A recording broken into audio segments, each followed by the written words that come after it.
আমার ছবির নিচে অনেক বাজে কমেন্ট, যেটা আসলে একটা মেয়েকে পাবলিক প্লেসে মুখ দিয়ে উচ্চারণ। নিউজ বিদেশ থেকে লাইভে এসে বাংলাদেশে না ফেরার সিদ্ধান্ত নিয়ে গণমাধ্যমে লাইভে এসে সিনেমাকে বিদায় জানিয়ে বাংলাদেশে না ফেরার সিদ্ধান্ত নিয়ে যা বললেন মাহিয়া মাহি।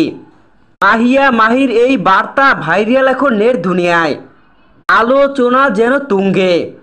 যা বললেন মাহিয়া মাহি বিস্তারিত সম্পূর্ণ জানতে হলে ভিডিওটি না টেনে দেখতে থাকুন শেষ পর্যন্ত। ঢাকাইয়া সিনেমার আলোচিত চিত্রনায়িকা মাহিয়া মাহি। ভালোবাসার রং সিনেমার মধ্য দিয়ে অভিষেক ঘটে তার। এরপর থেকে আর তাকে পিছনে ফিরে তাকাতে হয়নি। একের পর এক ধামাকা ছবি উপহার দিয়ে ভক্তদের মন জয় করে নিয়েছেন তিনি। কিন্তু এই নায়িকা সিনেমায় যতটা আলোচনায় ছিল তার চেয়েও বেশি ছিল বাস্তবিক বিষয় নিয়ে আলোচনায়। সেটা ছেলে সন্তান বা স্বামীকে নিয়ে পারিবারিক বিষয়ে আলোচনার তুঙ্গে ছিলই নায়িকা।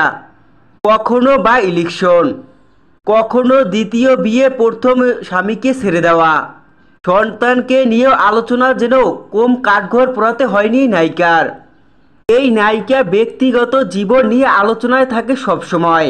আমরা তো সবাই ভালো করেই জানি, জননেত্রী প্রধানমন্ত্রী শেখ হাসিনার পদত্যাগের পর দেশ ছেড়ে পালিয়ে যাওয়ায় বিপাকে পড়েছে আওয়ামী লীগ দলের কর্মীরা। একের পর এক রাঘব বোয়াল গ্রেপ্তার হচ্ছে। এ বিষয়ে মাহিয়া মাহিও কিন্তু এয়ারপোর্টে অনেক অপেক্ষার পর বাহিরে যেতে সক্ষম হয় মাহিয়া মাহি।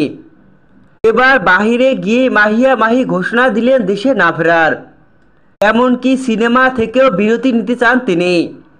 লাইভে এসে বাংলাদেশে না ফেরা, এমনকি সিনেমাকে বিদায় জানিয়ে আবেগে ভেঙে পড়ে মাহিয়া মাহি।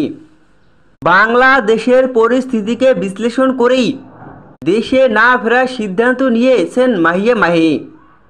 তো বন্ধুরা, তাহলে কি সিনেমা জগৎ থেকে একেবারে চলে যাবে মাহিয়া মাহি, নাকি আবারও দেশে ফিরে এসে সিনেমায় যুক্ত হবে? তোমাদের কি মনে হয় কমেন্ট করে অবশ্যই জানাও।